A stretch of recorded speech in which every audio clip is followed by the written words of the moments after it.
अस्सलाम वालेकुम friends, welcome to my YouTube channel. उम्मीद है आप सब खैरियत से होंगे और फाइनल टर्म की अच्छे से तैयारी कर रहे होंगे। अगर आप फाइनल टर्म की तैयारी अच्छे से नहीं कर रहे तो उसके लिए भी आपको परेशान होने की ज़रूरत नहीं है, क्योंकि CS 101 के जो स्टूडेंट्स हैं उनकी फ़ाइनल टर्म की तैयारी के लिए मैं नोट्स बना रही थी। ठीक है, आज मेरे नोट्स कंप्लीट हो गए हैं। तो मॉड्यूल 109 से 125 तक जितने भी इम्पोर्टेंट क्वेश्चन बन रहे थे, यहाँ पे जितने भी क्वेश्चन जो है वो पेपर्स में रिपीट हो रहे थे, वो तमाम क्वेश्चंस मैंने इस नोट्स में आपके लिए लिख दिए हैं और इनको थोड़ा एक्सप्लेन करूँगी ताकि आपको कॉन्सेप्ट क्लियर हो जाए, ताकि आपकी अच्छे से तैयारी हो और आप फाइनल टर्म का पेपर जो है वो अच्छे से प्रिपेयर करेंगे तो आपका अच्छा CGPA आएगा। तो हम स्टार्ट करते हैं CS 101 फाइनल टर्म प्रिपरेशन के लिए शार्ट नोट्स जो मैंने आपके लिए बनाए हैं। तो सबसे पहले हम देख लेते हैं मशीन लैंग्वेज। फर्स्ट क्वेश्चन है मशीन लैंग्वेज। मशीन लैंग्वेज क्या होती है? ठीक है, मशीन लैंग्वेज क्या है? बाइनरी लैंग्वेज होती है जिसमें 0 और 1 आ जाते हैं। ठीक है, और मशीन लैंग्वेज आपको पता होगा कि वो लैंग्वेज है जिसको कंप्यूटर अच्छे से अंडरस्टैंड करता है, जो कंप्यूटर के नियर होती है। ठीक है, उसके कंप्यूटर के करीब तर होती है और कंप्यूटर को मशीन लैंग्वेज को समझने के लिए कोई असेंबलर या कन्वर्टर, ठीक है, कोई भी ज़रूरत नहीं होती। ये 01 की फॉर्म में होती है ये लैंग्वेज, और ह्यूमन जो है ये इसको अंडरस्टैंड करना ह्यूमन के लिए डिफ़िकल्ट है और मशीन के लिए ये बहुत इजी होती है और उसकी मशीन की नेटिव लैंग्वेज है, इसलिए इसको मशीन लैंग्वेज कहा जाता है। तो हम डेफिनेशन देख लेते हैं क्या है। Programs are modern computers consist of sequences of instructions that are encoded as numeric digits। numeric digits कौन से हैं? 0 and 1 की फॉर्म में। ठीक है, तो प्रोग्राम क्या होते हैं कि वो मॉडर्न कंप्यूटर में प्रोग्राम जो होते हैं वो इंस्ट्रक्शंस का सीक्वेंस होते हैं और वो इंस्ट्रक्शंस क्या होती हैं? 0-1 की फॉर्म में, डिजिट्स की फॉर्म में। तो इस इनकोडिंग सिस्टम को हम क्या कहते हैं? हम मशीन लैंग्वेज कहते हैं। Machine language computer understands machine language. Computer क्या कहता है? मशीन लैंग्वेज को बहुत जल्दी अंडरस्टैंड कर जाता है, बिकॉज मशीन लैंग्वेज जो है वो कंप्यूटर की नेटिव लैंग्वेज है। तो नेक्स्ट क्वेश्चन क्या है? What do you know about debugging. Debugging क्या है? तो इसके बारे में जो भी आपको पता होगा, ये अगर आपको क्वेश्चन पेपर में पूछा जाता है तो आपने वो लिख देना है। ठीक है, डीबगिंग मैं आपको बता देती हूँ क्या होता है। डीबगिंग ऐसा प्रोसेस है जिसमें हम क्या कहते हैं, हम एरर्स को फाइंड करते हैं और करेक्ट करते हैं। ठीक है, वही यहाँ पे मैंने लिखा हुआ है कि debugging is the process of finding errors and correcting them. Machine language clears errors that need to be debug. तो मशीन लैंग्वेज में कुछ एरर्स होते हैं जिनको डीबग करने की ज़रूरत होती है। तो डीबगिंग क्या है? एरर्स को फाइंड करने का प्रोसेस और देन उनको करेक्ट करने का प्रोसेस। नेक्स्ट क्वेश्चन है define program variable or identifier. तो प्रोग्राम वेरिएबल या आइडेंटिफायर क्या होता है? ठीक है, डिस्क्रिप्टिव नेम्स जो होते हैं जो हम प्रोग्राम में यूज़ करते हैं उनको हम क्या कहते हैं? प्रोग्राम वेरिएबल आर आइडेंटिफायर, जिससे हम किसी चीज़ को आइडेंटिफाई करते हैं वो कहलाता है आइडेंटिफायर। नेक्स्ट क्वेश्चन है what do you know about assembler. Assembler क्या है या असेंबलर के बारे में आप क्या जानती हैं? इस तरह से आपको क्वेश्चन पूछा जा सकता है। तो आपने क्या कहना है कि converting mnemonics expressions into machine language instructions. ठीक है, असेंबलर क्या करता है? असेंबली लैंग्वेज को या किसी और लैंग्वेज में जो हमने एक्सप्रेशंस लिखी होती हैं या प्रोग्राम लिखा होता है, ठीक है, उसको मशीन लैंग्वेज में कन्वर्ट करने के प्रोसेस को असेंबलर कहते हैं। नेक्स्ट क्या है? Assembly language. यहाँ पे मैंने ऊपर जिक्र किया असेंबली लैंग्वेज का, तो नीचे मैंने उसकी डेफिनेशन दे दिया ताकि जिन लोगों को नहीं पता कि असेंबली लैंग्वेज क्या है उनको पता चल जाए। तो नेक्स्ट क्या है कि असेंबली लैंग्वेज। तो असेंबली लैंग्वेज क्या होती है वो देख लेते हैं। Mnemonic system for representing is collectively called assembly language. तो मिनिमोनिक्स को जब हम कलेक्टिवली रिप्रेजेंट करते हैं तो वो असेंबली लैंग्वेज कहलाती है। असेंबली लैंग्वेज लाइक इस तरह से होती है जो ह्यूमन जो हैं वो इजीली अंडरस्टैंड कर सकते हैं। ठीक है, उसमें हम असेंबली लैंग्वेज में हम क्या करते हैं कि इंग्लिश लाइक वर्ड्स जो हैं वो यूज़ करते हैं। ठीक है, थोड़ी बहुत इंग्लिश से मिलती जुलती होती है, इसलिए इसको ह्यूमंस इजीली अंडरस्टैंड कर सकते हैं। तो बस यही है इसमें। और असेंबली लैंग्वेज के डिसएडवांटेजेस क्या हैं ये आपके हैंडआउट्स में बताया हुआ था। ठीक है, वहाँ से मैंने ये क्वेश्चन लिया है कि असेंबली लैंग्वेज के डिसएडवांटेजेस क्या हैं। यहाँ पे 2 एडवांटेजेस लिखे हैं, इस तरह से आपको क्वेश्चन पूछा जा सकता है। तो ये मोस्टली पास पेपर्स में आया हुआ था, ये वही क्वेश्चन हैं जो पास पेपर्स में पहले आ चुके हैं। तो हम देख लेते हैं असेंबली लैंग्वेज की डिसएडवांटेजेस क्या हैं।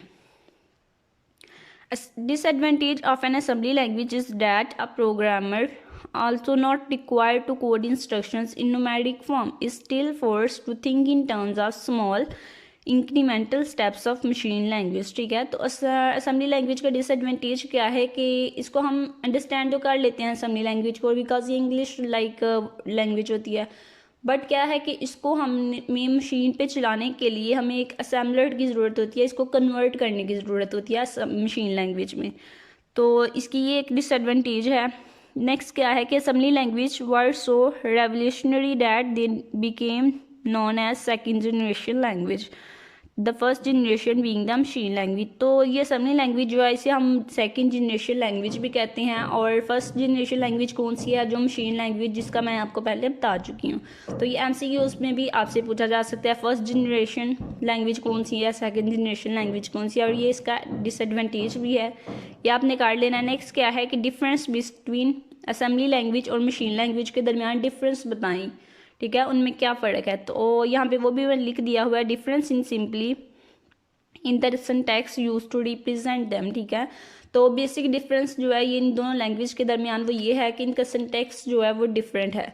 सिंटैक्स कैसे डिफरेंट है, मैंने आपको बताया था मशीन लैंग्वेज जो है वो बाइनरी में रिप्रेजेंट हम करते हैं, 0 और 1 के फॉर्म में होती है, और जो असेंबली लैंग्वेज है उसमें हम इंग्लिश लाइक वर्ड्स यूज़ करते हैं। ठीक है, तो दोनों की रिप्रेजेंटेशन जो है वो बिल्कुल डिफरेंट है। देन क्या है, a program written in assembly language inherited machine dependent. ठीक है, तो क्या होता है कि असेंबली लैंग्वेज जो होती है वो मशीन डिपेंडेंट होती है, that is the instruction within the program are expressed in terms of particular machine attribute. जो असेंबली लैंग्वेज की इंस्ट्रक्शंस होती हैं, ठीक है, उनको हमने कन्वर्ट करना होता है मशीन लैंग्वेज में।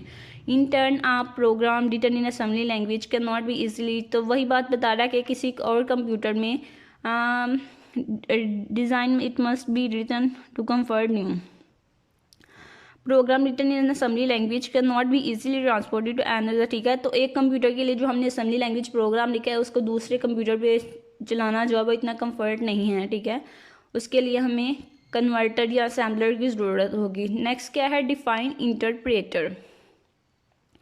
तो इंटरप्रेटर क्या है, these programs are similar to transport except that they execute the instructions as they were translated instead of recording translated version for future use. तो इंटरप्रेटर क्या करता है, वही काम करता है कि असेंबली लैंग्वेज को या प्रोग्राम को ट्रांसलेट करता है किसी और लैंग्वेज में, ठीक है, या किसी और इंस्ट्रक्शंस में, ताकि उसको फ्यूचर में यूज़ किया जा सके या किसी और कंप्यूटर पे किसी और मशीन पे चलाया जा सके। ठीक है, नेक्स्ट क्या है, what are the machine dependent और थर्ड जनरेशन लैंग्वेज। मैंने ऊपर आज से 2 लैंग्वेजेस का जिक्र किया था, first generation and second generation. तो अब हम बात कर रहे हैं थर्ड जनरेशन लैंग्वेज की। तो थर्ड जनरेशन लैंग्वेज कौन सी है, third generation Fortran, third generation language है कोबोल। ठीक है, तो नेक्स्ट ये मैंने 2 लैंग्वेजेज हैं थर्ड जनरेशन की वो लिखी हैं, और नेक्स्ट मैंने क्या लिखा है, कॉमन बिजनेस ओरिएंटेड लैंग्वेज। ये किसको रिप्रेजेंट कर रहा है, कोबोल को। तो इसका MCQs भी आपसे पूछा जा सकता है। ठीक है, तो इसकी एब्रीविएशन बताएं या फिर इसको क्या किस वर्ड को रिप्रेजेंट कर रहा है, ऑप्शंस दिए हों, तो इसलिए आपने इसको भी अच्छे से देखना है। या फिर थर्ड जनरेशन किस मशीन पे डिपेंडेंट होती हैं, ये थर्ड जनरेशन लैंग्वेजेस कौन सी हैं, इस तरह से आपसे क्वेश्चन पूछा जा सकता है। क्वेश्चन वही होते हैं, बस थोड़ा सा चेंज कर देते हैं, तो स्टूडेंट क्या होते हैं वो कंफ्यूज हो जाते हैं। तो इसलिए आपने ख्याल रखना है कि कौन सा क्वेश्चन किस तरह से आपसे पूछा गया है। नेक्स्ट क्या है, 2 reasons for little significance of machine independence. Machine independence के लिए, ठीक है, थोड़ी अहमियत क्या है, उसके लिए 2 रीजन्स बताए हुए हैं, वो आपने रीड करने हैं यहाँ से। नेक्स्ट है, व्हाट इज़ प्रोग्रामिंग पैराडायग्राम्स। ठीक है, पैराडायग्राम, तो इसके लिए क्या था, इसकी भी एक डेफिनेशन मैंने दी हुई है, डेफिनेशन आप देख लीजिएगा। मैं आपको ज़्यादा टाइम नहीं आपका वेस्ट करूँगी। ठीक है, जो बेसिक चीज़ है जो समझाने वाली है वो मैं आपको बता दूँगी। डेफिनेशन जो है ये आप यहाँ से देख ही लीजिएगा इंशाल्लाह। बहुत इजी वर्डिंग में मैंने लिखा है ताकि आपको इजीली समझ आ जाए। नेक्स्ट क्या है कि डिफाइन इंपीरेटिव डायग्राम और प्रोसीडुरल। ठीक है, इन दोनों डायग्राम, तो हाँ जी, तो प्रोसीडुरल डायग्राम वही होती है जो इंपीरेटिव डायग्राम होती है। ठीक है, तो ये इसकी भी डेफिनेशन यहाँ पे दी हुई है, ये आपने देख लेना है कि ये होती क्या है। नेक्स्ट क्या है कि what are the goals of machine independence. Machine independence के गोल्स क्या हैं, ये क्वेश्चन भी फ्रीक्वेंटली पूछा गया हुआ है, बहुत दफ़ा पास पेपर्स में आया हुआ है, इसलिए इसको भी मैंने यहाँ पे लिख दिया है, तो इसको भी आपने अच्छे से याद कर लेना है। नेक्स्ट है, what do you about what do you know, know यहाँ पे लिखना मैं भूल गई हूँ। What do you know about language extension. Language extension क्या होती है, ठीक है, जो कंपाइलर होते हैं उसके फीचर्स को हम लैंग्वेज एक्सटेंशन कहते हैं, और जो स्टैंडर्ड लैंग्वेज का पार्ट नहीं होती, ठीक है। तो ये आपने करना है।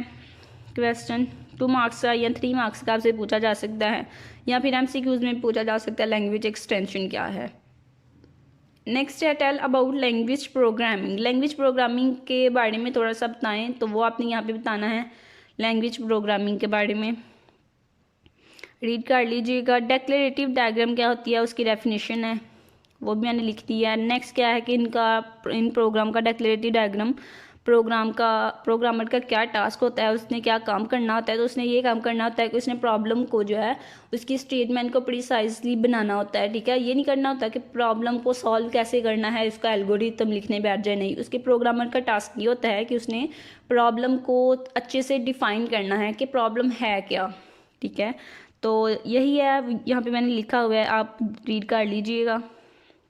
नेक्स्ट है what do you know about functional, ठीक है। तो फंक्शनल भी डेक्लेरेटिव ऊपर हमने की है, नीचे फंक्शनल है। तो फंक्शनल की भी आपने डेफिनेशन कर लेनी है यहाँ से। डिफरेंस बिटवीन इम्पीरेटिव एंड फंक्शनल जो आप ऊपर हमने पढ़े, अब हम उन दोनों का डिफरेंस यहाँ पे बता रहे हैं। तो डिफरेंस भी आप एक दफ़ा रीड कर लीजिएगा अच्छे से, 5 मार्क्स का डिफरेंस पूछा जा सकता है। नेक्स्ट है right structure of object oriented pattern, ठीक है। तो अब ऑब्जेक्ट ओरिएंटेड के बारे में है। What are the objects, objects क्या हैं, ठीक है। ऑब्जेक्ट क्या है कि each object is capable of performing actions that are immediately related to itself as well as requesting actions of other objects. तो ऑब्जेक्ट क्या है कि ईच ऑब्जेक्ट जो है वो उसमें एक्शंस हम परफॉर्म करते हैं, और that are immediately related to itself, जो अपने आप से रिलेट होते हैं, ठीक है। तो डिफरेंट एक्शंस हम ऑब्जेक्ट्स में परफॉर्म करते हैं। डिफरेंस ऑफ लिस्ट इन इम्पीरेटिव, ठीक है। तो उन दोनों का हम डिफरेंस, अब ऑब्जेक्ट ओरिएंटेड और इम्पीरेटिव का डिफरेंस बता रहे हैं। क्वेश्चन सेम वही है, ठीक है, बस थोड़ा सा उन्होंने चेंज किया हुआ है कि अब डिफरेंस बता दें या अब डेफिनेशन बता दें, तो चीज़ वही है। कॉन्सेप्ट ऑफ वेरिएबल्स, वेरिएबल्स क्या होते हैं, ठीक है, या फिर वेरिएबल को डिफाइन करें, इस तरह से आपसे ये क्वेश्चन पूछा जाएगा। तो वेरिएबल्स क्या होते हैं कि जिसमें हम वेरिएबल क्या होते हैं कि लाइक एक्स इक्वल टू अली, ठीक है, x इक्वल टू 5। तो यहाँ पे वेरिएबल क्या है कि x जो है वो एक वेरिएबल है, ठीक है, जो लोकेशन है, ठीक है, किसकी कि जिसमें हमने 5 वैल्यू जो है वो स्टोर की हुई है। x equal to 5 it's mean कि हम वेरिएबल x में 5 की वैल्यू जो है वो स्टोर कर रहे हैं। तो यहाँ पे 5 x वेरिएबल हमारे पास क्या हो गया, मेमोरी लोकेशन।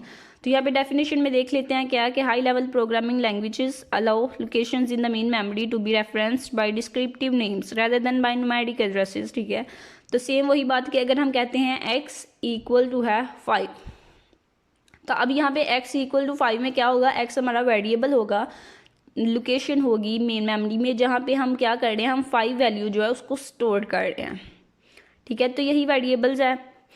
नेक्स्ट क्या है, मज़ीद इसको आप प्रोग्राम जब हम करेंगे, ठीक है, तो प्रोग्राम में आपको मज़ीद क्लियर हो जाएगा कि वेरिएबल क्या है। यहाँ से आपने डेफिनेशन या उसका कॉन्सेप्ट देख लेना है कि वेरिएबल होते क्या हैं। नेक्स्ट है कि इन सिंपल वर्ड वेरिएबल्स जो है वो लोकेशन होती है मेन मेमोरी में, जहाँ पे हम किसी वैल्यू को स्टोर करते हैं, ठीक है। देन क्या है कि डाटा टाइप्स, डाटा टाइप्स क्या है प्रोग्रामिंग लैंग्वेज में, ठीक है। डाटा टाइप्स होती हैं 4 आई थिंक 4-5 डाटा टाइप्स हैं। लाइक डेफिनेशन हम देख लेते हैं। Declarative statements also require that the programmer describe the type of data, ठीक है, what will be stored at the memory location। तो वेरिएबल के बाद हमने क्या करना होता है, हमने डाटा टाइप बतानी होती है कि उस वेरिएबल में किस टाइप का डाटा जो है वो स्टोर है। तो वो हम किससे बताएंगे, हम डाटा टाइप से बताएंगे। तो अब ये देखिए यहाँ पे मैंने क्या किया था, 5x इक्वल टू 5, ठीक है। तो ये वेरिएबल x में 5 स्टोर है। तो अब यहाँ पे मैं इसकी टाइप भी बता सकती हूँ। टाइप कैसे बता सकती हूँ, ये देखिए, अगर मैं कर लेती हूँ इंट, ठीक है, इंट x इक्वल टू 5, तो इंट का मतलब होता है, इंट एक डाटा टाइप है जिसका मतलब होता है इंटीजर, ठीक है। बिकॉज यहाँ पे मैं इंटीजर वैल्यू दे रही हूँ, तो इसलिए उसकी डाटा टाइप मैंने बता दी कि इंट है। नेक्स्ट हम क्लियर कर लेंगे, नीचे जैसे जैसे नीचे जाएंगे, ठीक है, आपको क्लियर होता जाएगा। Right the name of data types, ये भी आपसे कहा जा सकता है, ठीक है। यहाँ पे परमिटिव डाटा टाइप्स क्या है ये लिखें, तो या फिर ये कहा जा सकता है कि उनके नेम लिखें। तो यहाँ पे मैंने नेम लिख दिए हुए हैं। नेम क्या है कि 4 टाइप्स ऑफ डाटा टाइप्स हैं। Integer like 1 2 3। इंटीजर जिसमें हो गया उसकी हम क्या करेंगे कि ये इसकी डाटा टाइप क्या है, इंट। अगर फ्लोट क्या है कि जब अशारिया में वैल्यू होगी लाइक 1.2, ठीक है, 1.5, तो देन हम क्या करेंगे कि इसकी डाटा टाइप क्या है, फ्लोट। करैक्टर क्या है, जब हम स्ट्रिंग यूज़ करेंगे, लाइक मैं कहती हूँ कि यहाँ पे अली है, तो अली क्या है, अली करैक्टर्स, यहाँ पे हमने ALI करैक्टर्स यूज़ किए हुए हैं, स्ट्रिंग्स भी इनको कहते हैं करैक्टर्स को। तो इसके लिए डाटा टाइप हमारी क्या होगी, कैर, ठीक है। नेक्स्ट क्या है, बूलियन जिसमें जमा माइनस, ठीक है, इस तरह से होगा। तो ये मज़ीद डाटा टाइप्स जो आएंगे जब हम यहाँ पे नेक्स्ट करेंगे प्रोग्राम्स, तो आपको मज़ीद क्लियर हो जाएगा। उसके बाद आपने करना है कि डाटा स्ट्रक्चर क्या है। डाटा स्ट्रक्चर क्या है, अरेंजमेंट ऑफ डाटा, ठीक है। जब हम मल्टीपल डाटा को अरेंजमेंट करते हैं उनकी, तो उसे हम क्या कहते हैं, कलेक्टिवली डाटा को डाटा स्ट्रक्चर। तो अरे क्या होती है, अरे का भी आपको कॉन्सेप्ट होना चाहिए कि अरे क्या है, which is a block of elements of the same type such as 1 dimensional, ठीक है। अरे जो है 1 डिमेंशनल भी हो सकती है और 2 डिमेंशनल भी हो सकती है। जब 2 डिमेंशनल होगी तो वो टेबल लाइक होगी जिसमें रोज भी होगी और कॉलम्स भी होंगी, ठीक है। और अरे में हम क्या करते हैं, अरे में हम सेम टाइप का डाटा स्टोर करते हैं, ठीक है। मल्टीपल डाटा स्टोर करते हैं जिसकी टाइप सेम हो। नेक्स्ट क्या है कि अरे को हम डिक्लेयर कैसे करते हैं, ठीक है। वेरी इंपॉर्टेंट क्वेश्चन, यार स्टूडेंट से पूछा जा सकता है, ठीक है, कि अरे को डिक्लेयर कैसे करते हैं, या फिर ये MCQs में पूछा जा सकता है कि अरे को कैसे डिक्लेयर करना है। सो ये सब ध्यान से देख लें। हम क्या करेंगे, सबसे पहले हमने क्या करना है, हमने अरे की टाइप यहाँ पे लिखनी है। टाइप लिखने के बाद हमने अरे का जो नेम रखना है वो हमने यहाँ पे लिखना है, ठीक है। उसके बाद हमने क्या करना है कि अगर हमारी अरे जो है वो 2 डिमेंशनल है, तो हमने इस तरह से रो और कॉलम बताने हैं। इसका मतलब क्या है कि हमारी जो अरे है उसका नेम स्क्वाड्स है और टाइप उसकी इंटीजर है और उसकी रोज़ कितनी है, 2 डिमेंशनल है तो रोज़ की कितनी है, 2, और कॉलम कितने हैं उसके, 9। तो जब मल्टी डिमेंशनल या 2 डिमेंशनल अरे को आप डिक्लेयर करेंगे तो आपने इस तरह से करना है, ठीक है। और एक और एग्जांपल यहाँ पे मैंने लिखी हुई है। यहाँ पे मैं क्या कर रही हूँ, ठीक है, मैं नेम जो है, नेम अरे, ठीक है, अरे का नेम मैंने क्या रखा है, नेम। और नेम आपको पता है नेम में हम क्या यूज़ करते हैं, हम करैक्टर्स यूज़ करते हैं, लाइक अली नेम है हमारे पास, ठीक है। तो नेम के लिए 10 नेम्स, यहाँ पे मैंने 10 लिखा है कि इसकी लेंथ जो है अली नेम की, ठीक है, 10 हो सकती है, अली अहमद। अगर मैं ये नेम जो है इसमें स्टोर करवाती हूँ, ठीक है। तो अब ये देखिए इसकी टाइप क्या है, डाटा टाइप क्या है, अली अहमद की करैक्टर है। तो करैक्टर के लिए हम क्या यूज़ करते हैं, कैर। तो यहाँ पे कैर लिख दिया, ठीक है, डाटा टाइप। देन हमने उसका नेम कुछ भी रख सकते हैं, मैंने यहाँ पे नेम ही रख दिया है, अरे का नेम, ठीक है। देन उसकी मैंने लेंथ बता दी है, लेंथ कितनी हो सकती है, 10 हो सकती है। लेंथ आपने जितनी लेंथ होगी इसकी, ठीक है, करैक्टर की, उससे ज़्यादा लेंथ आपने यहाँ पे बतानी है। तो इस तरह से आपने अरे को डिक्लेयर करना है। उम्मीद है आपको समझ आ गई होगी। और लास्ट पे आपने ये सेमी कॉलन जो है ये ज़रूर लगाना है, ठीक है। सी की तमाम स्टेटमेंट्स के लास्ट पे ये सेमी कॉलन ज़रूर लगाना है। नेक्स्ट क्या है, डिफाइन स्ट्रक्चर, ठीक है। स्ट्रक्चर क्या है, स्ट्रक्चर जिसमें हम डिफरेंट टाइप का, ठीक है, अरे में हम क्या करते थे, हम सेम टाइप का मल्टीपल डाटा जो था वो स्टोर करते थे। स्ट्रक्चर में हम क्या कहते हैं, हम मल्टीपल डाटा स्टोर करते हैं बट उसकी टाइप जो है वो डिफरेंट होती है, ठीक है। तो यही यहाँ पे बताया हुआ है, an aggregate type is a block, ठीक है। एग्रीगेट टाइप भी इसको कहते हैं, यहाँ पे स्ट्रक्चर भी कहते हैं, रिकॉर्ड भी कह सकते हैं, ठीक है। यहाँ पे 3-4 नाम है इसके। तो स्ट्रक्चर क्या है, structure is a block of data in which different elements can have different types, ठीक है। तो मल्टीपल डाटा हम स्टोर करते हैं स्ट्रक्चर में जिसकी मल्टीपल टाइप्स हों, ठीक है, डिफरेंट टाइप्स का डाटा। नेक्स्ट है कि हाउ टू डिक्लेयर स्ट्रक्चर, हम स्ट्रक्चर को कैसे डिक्लेयर करते हैं, ये भी इंपॉर्टेंट क्वेश्चन है, ये भी आपसे पूछा जाएगा, ठीक है। या फिर MCQs में या क्वेश्चन में ज़रूर हर बच्चे से पूछा जाएगा। तो आप ये भी समझ लें कि इसको कैसे करना है या इसका स्ट्रक्चर क्या है। तो इसको डिक्लेयर करने के लिए स्ट्रक्चर को हम वर्ड यूज़ करते हैं, स्ट्रक्ट, ठीक है, ये वर्ड यूज़ करते हैं हम। तो इसकी स्पेलिंग देख लीजिएगा, एमसीक्यूज़ में भी ये स्पेलिंग के लिहाज से पूछा जाएगा कि कौन सा वर्ड यूज़ करते हैं सब्ट्रैक्ट।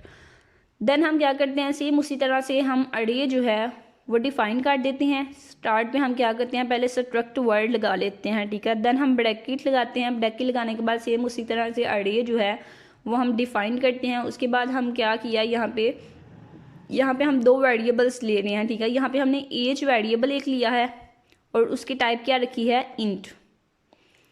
तो आपको पता है एज जो है वो क्या हो सकती है, 15 ईयर, 20 ईयर, ठीक है, इस तरह से होगा। तो आपको पता है 15 और 20 क्या है, ये इंटीजर हैं, इसलिए हमने एज की टाइप क्या रखी है, इंट। नेक्स्ट क्या है, फिर हमने एक और वेरिएबल ले लिया है, वो लिया है हमने स्किल रेटिंग, और वो स्किल रेटिंग जो है वो पॉइंट्स में आ सकती है, इसलिए हमने क्या उसकी टाइप ली है, फ्लोट। नेक्स्ट क्या है कि इस तरह से उसको क्लोज कर दी बॉडी स्ट्रक्चर की। तो इसी तरह से आपने करना है, ठीक है। और ये देखें, इस स्टेटमेंट को भी मैंने सेमी कॉलन से एंड किया है, इस स्टेटमेंट को भी मैंने सेमी कॉलन से एंड किया है, और इस वाली को। इट्स मीन के सी की तमाम स्टेटमेंट्स को सेमी कॉलन से क्लोज करना है। ये इंपॉर्टेंट पॉइंट है, ठीक है, ये आपने जहन में रखना है, एमसीक्यूज पूछा जा सकता है। नेक्स्ट क्या है, what do you know about assignment statement. Assignment statement क्या है या उसके बारे में आप क्या जानते हैं, ठीक है, ये भी इंपॉर्टेंट क्वेश्चन है, पूछा जा सकता है। तो ये मैं आपको बता देती हूँ, which request that a value be assigned to a variable.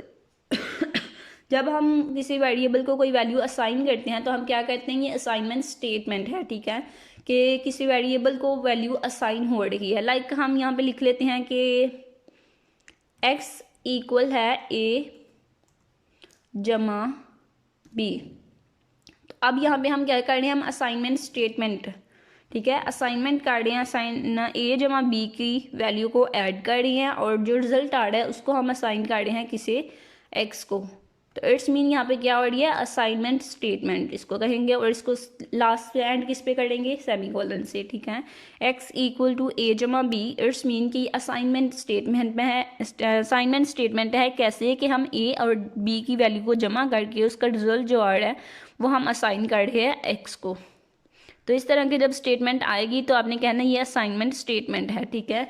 या फिर इस तरह से आपसे क्वेश्चन पूछा जा सकता है कि 2 असाइनमेंट स्टेटमेंट्स लिखें, 3 असाइनमेंट स्टेटमेंट्स लिखें, तो इसी तरह से आपने ये लिखनी है। एक और मैं आपको लिख के दिखा देती हूँ, लाइक हमारे पास है a इक्वल है c माइनस d। तो अब यहाँ पे इस असाइनमेंट स्टेटमेंट में हम क्या कर रहे हैं, लास्ट पे सेमीकोलन, ठीक है। तो यहाँ पे हम क्या कर रहे हैं, हम सी और डी की वैल्यू को सब्ट्रैक्ट कर रहे हैं, और सब्ट्रैक्ट करने के बाद जो रिजल्ट आ रहा है वो हम असाइन कर रहे हैं ए को। उम्मीद है आपको समझ आ गई होगी। नेक्स्ट क्या है कि सेम यहाँ पे भी एक एग्जांपल मैंने दी हुई है, उसी तरह से असाइनमेंट स्टेटमेंट हुई है। और आपको एक बता दूँ, कुछ जो लैंग्वेजेस हैं, ठीक है, सी लैंग्वेज में इस तरह से असाइनमेंट स्टेटमेंट करते हैं, और कुछ लैंग्वेजेस हैं जिसमें हम क्या करते हैं कि उनमें हम यहाँ पे इक्वल के साथ ये डबल डॉट भी लगाते हैं, ठीक है। तो बट सी में हम क्या करते हैं, सी में हम इक्वल ही लगाते हैं असाइनमेंट स्टेटमेंट में। नेक्स्ट क्या है कि इसकी एग्जांपल एक मैंने आपको यहाँ पे बताई हुई है, ताकि आपकी अंडरस्टैंडिंग में इजाफा हो, आपको अच्छे से समझ आ जाए कि असाइनमेंट स्टेटमेंट क्या है, कैसे काम करती है। तो यहाँ पे एग्जांपल में क्या है, इंट मार्क्स। मैं क्या कर रही हूँ, एक वेरिएबल ले रही हूँ मार्क्स, जिसका नाम मैंने रखा है, और उसको डाटा टाइप कौन सी दे रही हूँ, इंट। इंट क्यों दे रही हूँ, ये देखिए, अगर मेरे मार्क्स आते हैं 780, ठीक है, तो ये देखिए 780 क्या है, ये एक इंटीजर है, तो इसलिए मार्क्स जो है वो या फिर आते हैं 655, तो ये भी एक इंटीजर है। इट्स मीन के मार्क्स की डाटा टाइप क्या है, इंट। तो मार्क्स वेरिएबल लिया और उसको डिक्लेयर किया इन टाइप से। देन हमने क्या किया कि जो हमारे पास मार्क्स वेरिएबल था उसमें मैंने क्या स्टोर किया, 10, ठीक है। मार्क्स इक्वल टू 10 वैल्यू जो है, 10 मार्क्स जो है वो मैंने असाइन कर दिए वेरिएबल मार्क्स को। तो ये भी एक असाइनमेंट स्टेटमेंट है। नेक्स्ट क्या है, define control statement. What is the structure of if else. अब हम बताएंगे कंट्रोल स्टेटमेंट क्या है और इफ एल्स का स्ट्रक्चर क्या है, ठीक है। तो ये भी इंपॉर्टेंट क्वेश्चन है, अच्छे से कीजिएगा। कंट्रोल स्टेटमेंट क्या है कि जो प्रोग्राम के सीक्वेंस को, ठीक है, एग्जीक्यूशन को कंट्रोल करती है। मतलब प्रोग्राम में मैनी स्टेटमेंट्स हैं और इनको एग्जीक्यूशन, उसकी एग्जीक्यूशन जो है वो सीक्वेंस ही हो रही है एक के बाद दूसरी, ठीक है। तो वो हम किस तहत कर रहे हैं, हम कंट्रोल स्टेटमेंट के तहत कर रहे हैं कि एक के बाद दूसरी, दूसरी के बाद तीसरी वैल्यू स्टेटमेंट जो है वो एग्जीक्यूट हो। तो इसके लिए हमारे पास क्या स्ट्रक्चर है कंट्रोल का, इफ़ एल्स। इफ़ एल्स क्या है कि अगर ये यहाँ पे नेक्स्ट कर देती हूँ, ठीक है। इफ़ एल्स में हमारे पास कुछ इस तरह से स्ट्रक्चर होता है। पहले मैं आपको ये सिंटैक्स दिखा देती हूँ इफ़ एल्स का, देन मैं उसकी आपको एक एग्जांपल भी दिखाऊंगी ताकि आपको अच्छे से समझ आ जाए। तो इफ़ एल्स इम्पॉर्टेंट है, हर बच्चे से पूछा जा सकता है, इसका प्रोग्राम लिखने को कहा जा सकता है, इसलिए ये वाला जो है स्ट्रक्चर जो है इसका ये अच्छे से समझ लीजिएगा। अगर आपको स्ट्रक्चर की समझ आ जाएगी तो आप कोई भी आपको स्टेटमेंट दी जाए आप उसको खुद से लिख सकते हैं, उसको सॉल्व कर सकते हैं। तो ये देखें इफ़ एल्स का स्ट्रक्चर हमारे पास क्या होता है। सबसे पहले हमने यहाँ पे लिखना होता है इफ़, ठीक है। इफ़ लिखने के बाद हमने 2 ब्रैकेट लगानी होती है और दरमियान में हमने एक कंडीशन बतानी होती है। जो भी हमें स्टेटमेंट में कंडीशन बताई हो वो इफ़, पहले हमने इफ़ लिखना है, देन उसके आगे उसकी कंडीशन बतानी है। कंडीशन क्या होगी कि या तो ट्रू होगी या फॉल्स होगी, ठीक है। कंडीशन के बाद हमने नीचे कुछ स्टेटमेंट्स लिखनी होती हैं कि अगर कंडीशन ट्रू है, इफ़ अगर कंडीशन ट्रू है तो क्या करो, ये स्टेटमेंट्स जो हैं कंडीशन के नीचे, ठीक है, इनको एग्जीक्यूट कर दो, ठीक है। और अगर कंडीशन जो है वो ट्रू नहीं है, फॉल्स है, तो क्या करो कि एल्स, फिर क्या करो, फिर ये वाले स्टेटमेंट्स जो है ये एग्जीक्यूट कर दो, इफ़ एल्स, ठीक है। अगर कंडीशन ट्रू है तो ये स्टेटमेंट्स एग्जीक्यूट कर दो, अदरवाइज क्या करो कि ये वाली स्टेटमेंट्स जो हैं वो एग्जीक्यूट कर दो। तो यही स्ट्रक्चर है इफ़ एल्स का। उम्मीद है आपको समझ आ गई होगी। अगर आपको नहीं आई तो नीचे एग्जांपल है वो हम करने लगे हैं, तो उसमें आपको अच्छे से समझ आ जाएगी। एग्जाम्पल हमारे पास क्या है कि suppose a university wants to give a scholarship if a student gets more than 3.0 CGPA in a given CGPA semester, ठीक है।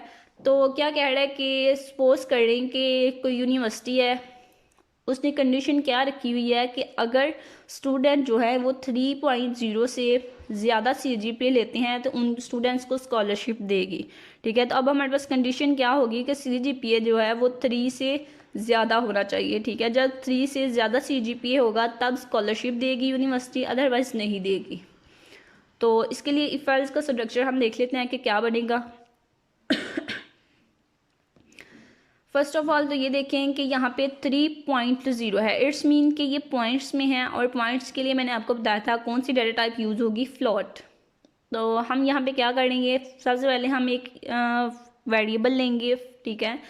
तो फ्लोट डाटा टाइप का हमने एक वेरिएबल ले लिया f, ठीक है। उसकी डाटा टाइप क्या है, फ्लोट, और उसको वैल्यू क्या हमने साइन कर ली 3.5, ठीक है। तो अब यहाँ पे क्या कर रहे हैं, हम वेरिएबल f जो है उसको डिक्लेयर भी कर रहे हैं और साथ में ही उसकी असाइनमेंट भी कर रहे हैं, ठीक है। तो इस तरह से भी किया जा सकता है कि असाइनमेंट और डिक्लेरेशन जो है वो एक ही लाइन पे हो जाए। तो यहाँ पे हमने क्या किया है कि हमने एक वेरिएबल f लिया है जिसकी हमने टाइप रखी है फ्लोट और इसको वैल्यू असाइन किया है 3.5। अब हमारे पास f में क्या है 3.5। तो अब कंडीशन चेक कर लेते हैं इस f वेरिएबल के लिए। कंडीशन है कि इफ़, अगर कंडीशन हमने लिखी है CGPA ग्रेटर होगा 3.0 से, ठीक है। तो क्या करेगी, कॉट कर दो, क्या आउटपुट कर दो कि गिव स्कॉलरशिप। अगर CGPA ग्रेटर देन है 3.0 से तो कॉट कर दो गिव स्कॉलरशिप, यूनिवर्सिटी जो है वो स्कॉलरशिप दे देगी। एल्स, अगर CGPA 3.0 से ग्रेटर है तो ये वाली स्टेटमेंट एग्जीक्यूट हो जाएगी, ठीक है। और अगर CGPA 3.0 से लेस्ट है, ठीक है, यहाँ पे ग्रेटर नहीं है, तो क्या होगा, एल्स वाला पार्ट जो है वो एग्जीक्यूट हो जाएगा। एल्स वाले पार्ट में क्या है, sorry you do not qualify for the scholarship, ठीक है। तो अगेन बता देती हूँ, यहाँ पे हमारे पास क्या था स्टेटमेंट में कि अगर 3.0 से CGPA ग्रेटर होगा तो स्टूडेंट को स्कॉलरशिप मिलेगी, अदरवाइज नहीं मिलेगी।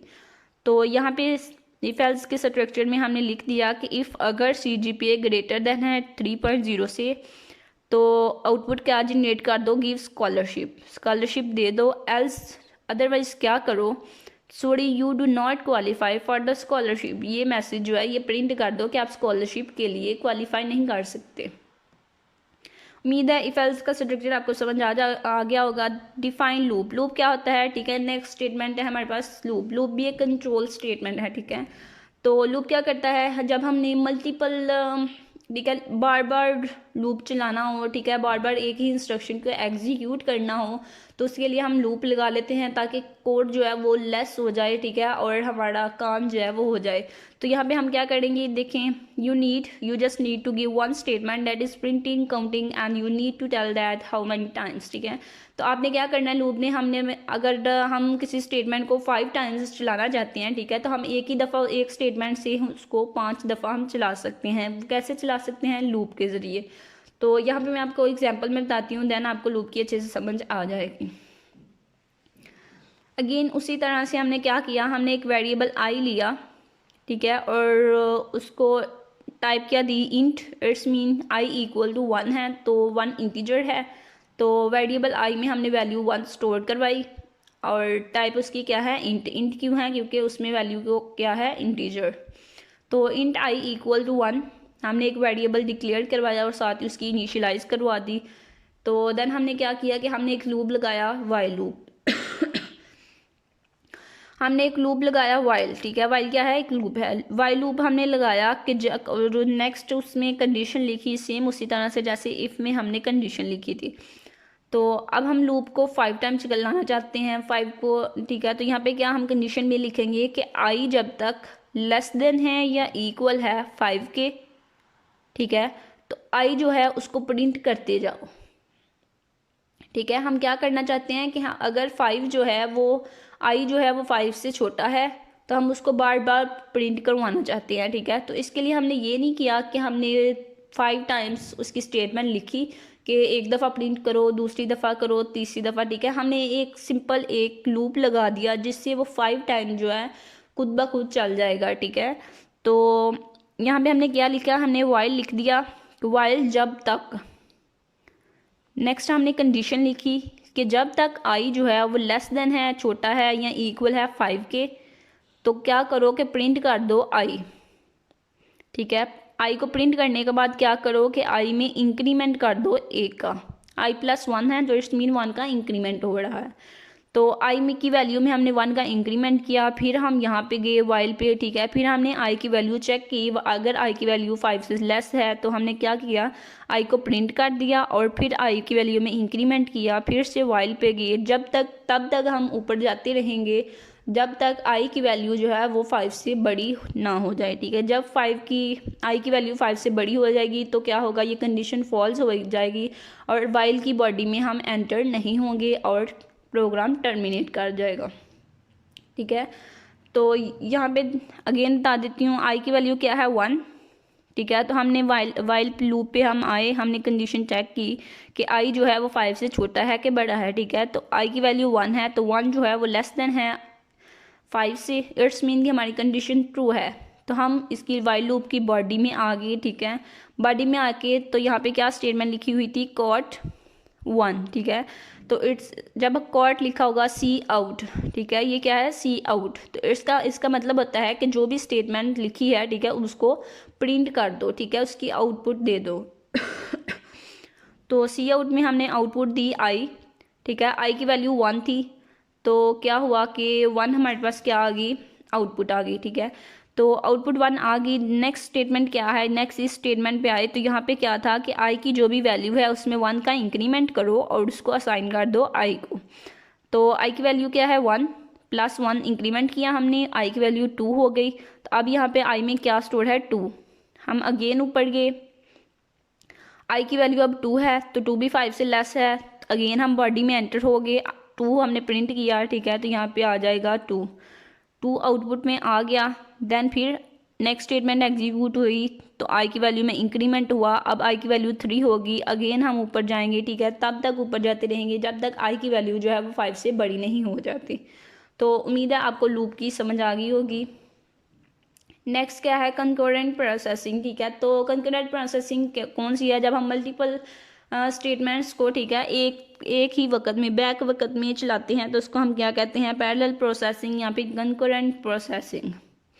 देन क्या है, राइट सम अरिथमेटिक ऑपरेटर्स। तो ये आपसे क्वेश्चन पूछा जा सकता है या फिर इस तरह से कहा जा सकता है 5 अरिथमेटिक ऑपरेटर्स के सिंबल्स लिखें या 5 अरिथमेटिक ऑपरेटर्स बताएं, ठीक है। तो और अरिथमेटिक ऑपरेटर्स क्या हैं, लाइक जिनसे हम अरिथमेटिक, जमा, माइनस, मल्टीप्लाई, डिवीजन, मॉड्यूलस। ये मॉड्यूलस क्या है, ये रिमाइंडर है जो हमारे पास बाकी बच जाता है, ठीक है, उसको हम रिमाइंडर कहते हैं और उसको हम रिप्रेजेंट करते हैं मॉड्यूलस से। तो बस ये वही हैं अरिथमेटिक ऑपरेटर्स, ये आपने देख लेने हैं, ठीक है। सिमुलटेनियस एक्शंस कौन से होते हैं, मैंने आपको बताया, जब हम मल्टीपल स्टेटमेंट्स को सेम वक्त में चला रहे होते हैं तो उसको हम क्या कहते हैं कि सिमुलटेनियसली एक्शन हो रहा है या प्रोग्राम्स स्टेटमेंट्स एग्जीक्यूट कर रही हैं। नेक्स्ट क्या है कि पैरेलल प्रोसेसिंग के साथ क्या इशू होता है, ये भी क्वेश्चन मोस्टली रिपीटेड था, ठीक है, इसलिए मैंने इसको भी यहाँ पे लिख दिया है, ये भी आपने देख लेना है। उसके बाद क्या है, रिलेशनल ऑपरेटर्स। रिलेशनल ऑपरेटर्स कौन सी होती हैं, जो लेस देन होता है, ग्रेटर देन, इक्वल टू, ठीक है, ये सारे रिलेशनल ऑपरेटर्स हैं। तो ये आपने देख लेते हैं, प्रोग्रामिंग में ये यूज़ होंगे। नीचे एक एग्जांपल है रिलेशनल ऑपरेटर्स की, वो आप देख लीजिएगा। उसके बाद हमारे पास क्या है कि हमारे पास यहाँ पे कुछ ऑपरेटर्स हैं, ठीक है, और इस ऑपरेटर्स को हम क्या कहते हैं, एंड ऑपरेटर। इस ऑपरेटर को हम क्या कहते हैं, और ऑपरेटर। और इस ऑपरेटर को हम कहते हैं नॉट ऑपरेटर, ठीक है। ये एमसीक्यूज इसके लिहाज से ये टेबल जो है बहुत इंपॉर्टेंट है, ये आपने करना है कि इनके नेम्स क्या हैं, ठीक है, या फिर सिंबल दिए होंगे और पूछा होगा नेम ऑप्शन में कौन सा है। तो ये मैं आपको बता दूं कि जो एंड ऑपरेटर है वो क्या करता है, वो 2 वैल्यूज़ लेता है, बाइनरी है और भी बाइनरी है, और नॉट ऑपरेटर जो है वो यूनरी है, उसके लिए हमें जस्ट एक वैल्यू जो है वो चाहिए होती है। तो ये किस तरह से काम करते हैं ये मैं आपको यहाँ पे बता देती हूँ। एंड और नॉट, ठीक है। तो एंड क्या है, एंड में हमें, मैंने आपको बताया था कि ये बाइनरी है, इसमें हमें 2 वैल्यूज़ जो है वो चाहिए होती है, 2 इनपुट चाहिए होती हैं और एक आउटपुट आती है, ठीक है। एंड में हमारे पास 2 आउटपुट होती हैं, एक इनपुट होती है, एक नहीं 2 इनपुट होती हैं, एक आउटपुट होती है, ठीक है। और एंड ऑपरेटर की आउटपुट तब ट्रू होगी जब दोनों इनपुट ट्रू होंगी, तो एंड ऑपरेटर की आउटपुट ट्रू होगी। इसी तरह से और की आउटपुट ट्रू कब होगी, जब दोनों इनपुट में से कोई भी ट्रू है तो और की आउटपुट जो है वो ट्रू होगी, ठीक है। और नॉट में क्या होता है कि नॉट में तो आपको पता है कि बिल्कुल ऑपोजिट होता है, ठीक है। नॉट में अगर वैल्यू जो है वो फॉल्स है तो नॉट करने से ट्रू हो जाएगी, अगर ट्रू है इनपुट तो नॉट करने से आउटपुट ऑपोजिट आ जाएगी, ट्रू आ जाएगी, ठीक है। तो इट इन्वर्टेड आउटपुट। तो मज़ीद इसकी एग्जांपल से आप सबको समझ आएगी। एग्जांपल है यहाँ पे एक चीज़ और क्लियर कर दूँ कि आपने जब ये सी प्रोग्राम लिखना है तो उसके लिए ऊपर आपने ये 3 चीज़ें ज़रूर लिखनी हैं। कोई भी प्रोग्राम लिखते हैं उसके ऊपर ये 3 चीज़ें मस्ट आएंगी, ठीक है। Hash include using name space STD, next int main, ठीक है, मेन का फंक्शन शुरू हो गया है। उसके बाद आपने जो भी आपको प्रोग्राम स्टेटमेंट दी हुई है, ठीक है, वो आपने इंट मेन के बाद यहाँ पे अप्लाई करनी है। तो यहाँ पे हम क्या कर रहे हैं मैं आपको बता देती हूँ। यहाँ पे हम रिलेशनल ऑपरेटर्स को यूज़ कर रहे हैं। यहाँ पे हमने क्या किया, पहले हमने एक वेरिएबल लिया num1, ठीक है, और उसको वैल्यू असाइन की 30, और 30 इंटीजर है तो इट्स मीन के num1 की टाइप इंट है, ठीक है, int num1 equal to 30। Then हमने क्या किया, हमने एक और वेरिएबल लिया num2, उसका नेम रखा और उसको वैल्यू असाइन की 40 और उसकी टाइप कौन सी है, इंट। तो अब हमारे पास 2 वेरिएबल्स है num1 और num2। नेक्स्ट क्या है कि हम क्या कर रहे हैं, हम इफ़ स्टेटमेंट यूज़ कर रहे हैं। तो मल्टीपल इफ़ स्टेटमेंट, ये देखिए 1 2 3 मल्टीपल इफ़ स्टेटमेंट्स यहाँ पे हम यूज़ कर रहे हैं। साथ में हम क्या कर रहे हैं कि हम जो ऊपर हमने ऑपरेटर्स पढ़े थे, लेस देन, इक्वल, और, एंड, नॉट, ठीक है, उन सब का यूजेज मैं इस एग्जांपल में आपको बताऊंगी। तो यहाँ पे हमने क्या किया, इफ़ अगर num1 जो है वो ग्रेटर है या इक्वल है 40 के, और ये मैंने आपको ऊपर बताया था ये कौन सा सिंबल है, और का, ठीक है, और ऑपरेटर लगाया है। num2 लेस देन या इक्वल है, ग्रेटर या इक्वल है 40 से, ठीक है। तो यहाँ पे क्या था, मैंने आपको बताया था कि और में ट्रू वैल्यू तब होगी जब दोनों इनपुट्स जो होंगी वो ट्रू, दोनों इनपुट में से कोई भी ट्रू होगी, ठीक है। तो अब देख लेते हैं कि एक इनपुट ये है, एक इनपुट ये है इस और ऑपरेटर की, ठीक है। तो अब इन दोनों में से कोई भी एक ट्रू होगी तो इट्स मीन कि हमारी ये आउटपुट जो है वो प्रिंट हो जाएगी। तो अब देख लेते हैं कि num1 हमारे पास क्या है 30। तो उसने कहा कि अगर num1 जो है वो बड़ा है या इक्वल है 40 के, तो इट्स मीन के num1 तो छोटा है, num1 तो 30 है, ठीक है, इट्स मीन ये फॉल्स होगी। उसके बाद दूसरी कंडीशन देख लेते हैं कि num2 बड़ा हो या इक्वल हो 40 के। तो num2 हमारे पास क्या है 40, इट्स मीन के num2 जो है वो इक्वल है 40 के। ये कंडीशन हमारी ट्रू हो गई, ठीक है। तो और में क्या होता है कि एक भी कंडीशन ट्रू है तो हमारी आउटपुट जो है वो प्रिंट हो जाएगी। नेक्स्ट क्या है कि अगर ये हमारी प्रिंट हो गई, ठीक है, और इफ ब्लॉक गेट्स एग्जीक्यूटेड, ठीक है। उसके बाद क्या है कि नेक्स्ट इफ स्टेटमेंट पे आए num1, उसने क्या कहा है कि अगर num1 छोटा है या इक्वल है 20 के एंड num2 बड़ा है या इक्वल है 20 के, तो ये स्टेटमेंट जो है ये एग्जीक्यूट कर दो। तो अब एंड कब, ये स्टेटमेंट कब प्रिंट होगी, जब एंड की दोनों इनपुट्स जो हैं ये वाली दोनों ट्रू होंगी, दोनों, ठीक है, दोनों ट्रू होंगी तभी ये स्टेटमेंट एग्जीक्यूट होगी। तो हम देख लेते हैं num1 हमारे पास क्या है 30, ठीक है। तो 30 जो है वो 20 से छोटा नहीं है, और num2 क्या है उसको बड़ा होना चाहिए 20 से। तो अब ये देखिए num2 क्या है 40, इट्स मीन कि हमारी ये कंडीशन फॉल है और ये कंडीशन ट्रू है। तो अब ये स्टेटमेंट जो है ये एग्जीक्यूट नहीं होगी। क्यों नहीं होगी, बिकॉज ये एंड में हम इस कंडीशन में तब आएंगे जब एंड की हमारी दोनों कंडीशन ट्रू होंगी, ठीक है। तो अब एक कंडीशन ट्रू है एक फॉल्स है, तो इट्स मीन हम ये प्रिंट नहीं कर सकते, ठीक है। हम थर्ड वाली इफ स्टेटमेंट पे आ गए। यहाँ पे हमने क्या करना है कि num1 अगर छोटा है 40 से तो ये प्रिंट कर दो, ठीक है। तो num1 क्या था, छोटा है, इट्स मीन ये प्रिंट हो जाएगा, ठीक है, और रिटर्न 0। तो ये प्रिंट हो गया। इस तरह से हमारी तीनों आउटपुट्स जो हैं वो आ गई। तो यहाँ पर ये हमारे नोट्स जो हैं ये कंप्लीट हो गए हैं। और अगर आप इन नोट्स को अच्छे से प्रिपेयर करेंगे, ठीक है, आपके मॉड्यूल्स 109 से 125 तक जितनी भी इम्पोर्टेंट चीज़ें थी, जितने भी इम्पोर्टेंट क्वेश्चंस थे या फिर डेफिनेशंस थी, ठीक है, वो तमाम मैंने इस नोट्स में कवर की हैं। और आपने ये अच्छे से प्रिपेयर करने हैं।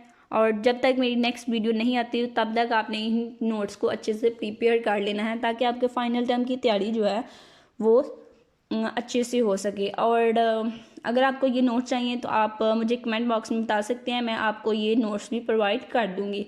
चैनल को सब्सक्राइब ज़रूर कीजिएगा और वीडियो को लाइक कीजिएगा और अपने फ्रेंड्स के साथ ज़्यादा से ज़्यादा शेयर कीजिएगा। और अगर आप इस वीडियो का मुझे अच्छा सा रिस्पॉन्स मिला तो नेक्स्ट नोट्स जो है मैं जल्द से जल्द आपके लिए बनाने की कोशिश करूँगी।